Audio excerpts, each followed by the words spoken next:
are live for the Power Chat series with Kevin Walker of Team All Stars. This is not his first show, and I'm certain it's not going to be his last. But how are you doing, Kevin? I'm doing great. Thank you for asking. How are you, Bella?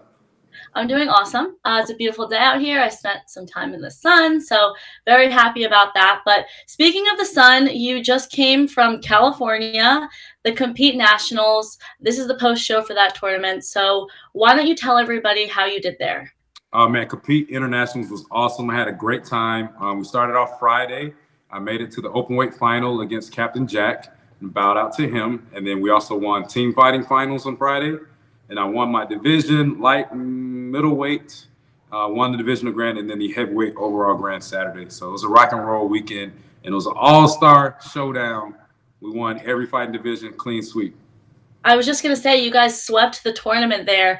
And a lot of you guys are based out of California, but I know you're in Atlanta or you're in Georgia right now. Man, Atlanta, Georgia, right now. Just finished classes and have one more to go. Yes, that's dedication for everyone watching. He just finished classes. He has another one after this. He's making time for the Power Chat series. Very grateful for. But okay, so we are now March 3rd, and everybody knows that Kevin Walker is a competitor, regardless of what tournament it is, for the most part. You'll be competing. You'll be there fighting, getting your reps in.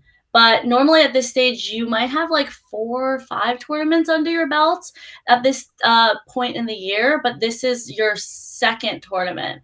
Do you want to tell everybody sort of what or why that is? For sure. And honestly, I'm going to count this as my first one because I did my first event about 2 weeks ago. It was a local competition, and I really did it because my students like just begged me to compete.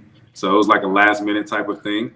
But the main reason I have not competed yet, I would usually be at least 3 or 4 tournaments in by now, but I had COVID to end last year. So after recovering from that, I was trying to prep and get ready for the AKA Grands, and I just never felt like myself. So that's why I did not attend AKAs, and I was just been working to get in as best shape as possible for the Irish Open. And then shortly after, they announced that it was going to be canceled, and I really just lost my entire competitive drive after that announcement, really. So I had no real desire to compete as much this year. But then probably about a week after I made that decision, I got a call from Raymond, and he asked, "Hey, are you coming to compete?" And I was like, "Well, if the team is going to do it, then yeah, because I don't want to pass up the chance to fight with Captain Jack and Pow." So once they said that, I decided, okay, compete is going to be my first event, and I went and made it happen. So I see myself doing a few more events this year, but one of my main goals for this year is to be as prepared as possible in every aspect of my life. So I'm working on a lot of other things outside of competitive martial arts. So I'm just trying to take that type of preparation into everything. So if I'm not training the way I'm supposed to before an event, you won't see me suited up. You know, that's interesting. I mean, now we're approaching the 2-year anniversary of COVID, sort of officially. And I had recently gotten COVID. I was completely asymptomatic, but everybody is affected differently. Some people can't even breathe, they have long COVID symptoms. How have you been coping with those symptoms, if you have them, or what was it like getting back to transition to train? All right. So the crazy thing is, I was exposed to it while we were prepping for some type of Matrix event when the movie was coming out. So I got exposed to it, getting ready for that, and it was right after my birthday, going into Christmas, and I was asymptomatic, so I just was chilling and catching up with my rest for those 2 weeks.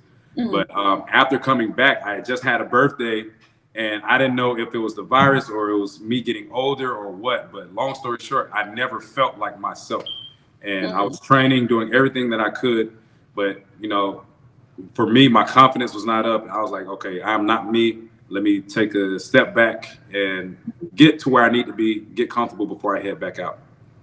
So right now, no real symptoms either. It's just trying to work myself back into that K-Swift shape. Yeah, so speaking of getting older, you've been in the game for a while, and you mentioned losing sort of that motivation once the Irish Open, the biggest fighting tournament of the year, was canceled.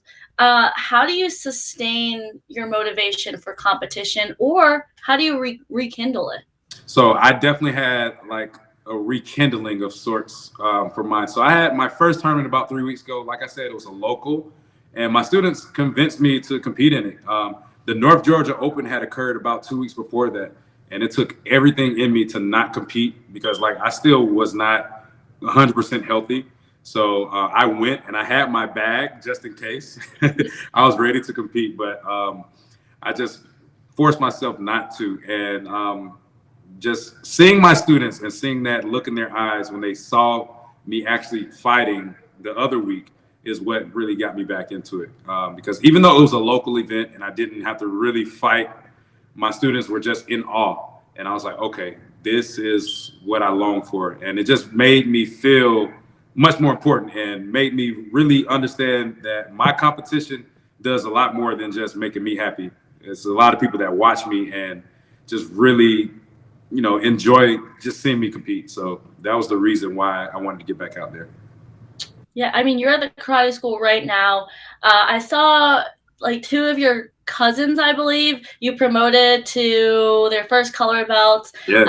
It runs deep, not even just in competition, but like you said, all the pathways out that you touch the lives of. Can you talk a little bit more about your role as a mentor and a teacher through karate? Yeah, definitely. So directly through karate, I mentor so many people, and it's something that I never really would have imagined because I was always the younger competitor looking up to these martial artists. So I know what it feels like to be that person looking up to someone, and just hearing it from different parents and just seeing the different people looking up to me, I was like, okay, cool. I'm actually stepping into this role now. So I just try to do my best to play that role and be that person that someone can look up to and not really mess up their path too much. So, but it's a lot of people that I come into contact with directly, whether it's through my karate school or just in the area that I'm in, but then also in other areas outside of karate. People look up to what we do, and we are an inspiration to more than we can even imagine. So that's why I just try to always. Well, I don't try. I make the decision. I lead by example, and I just always want to be the person that I longed for when I was a young martial artist. You know the J. Cole song Middle Child? I kind of like imagine you as like you're not a rookie by at all, but you still have a lot of years left in karate. So people look up to you, but you also have people like Tony Young, Master Tony Young, which you teach at his school and he's your instructor, to also look up to as well. But Exactly. so you're at the school right now. Do you want to tell everybody a little bit more about your relationship with Master Tony Young? And I see sometimes on your Snapchat he also won a Warrior Cup, right? Yes. So you have his Warrior Cup and you have your Warrior Cup. So tell me a little bit more about that background story. Okay. So a little bit about the Warrior Cup stories. Mr. Young has his Warrior Cup. I'm not crystal clear on the date it was won. I want to say 97. I was not born yet. Oh, wow. That's crazy. So, yeah, going into his school, that was one of the first things that you would see. You just see this big 4.5-foot trophy just, standing out from everything. So I remember being a young martial artist and saying, okay, one day I want one of those. And just the day before I left for AKA's the year I won, which I believe is 2016. I told Mr. Young, okay, this is the year I'm coming back with mine, and I'm going to put mine next to yours. He said, all right, sir, no doubt. Like, I know you're going to win, so just go out there and do it. And going out there and really doing what I said, that just set the tone. And, we brought it back and put it in next to his, just like I promised, and it's sitting there. And it's actually been about 48 hours. I mentioned to somebody else, I said, all right, because one of my students was asking me about the trophy, and I was like, yeah, this is the Warrior Cup. And he's like, so what are you going to do when you get your school? And I was like, well, I just have to win another one because it's not going to be right for me to get my trophy and move it and put it somewhere. So I have to win another one and that one go into school. So, but yeah, as far as my relationship with Mr. Young, I stated on one of the sessions before that the reason I started karate was because my father passed away. And my mom wanted me to have positive male role models. And so that's where Mr. Young kind of comes into place. I tell anybody that doesn't know us that he is my dad. And then a lot of people on the scene, if you don't really know me, you would probably think he is my dad just from how much we are together and the relationship that we have. But he's literally a father figure for me.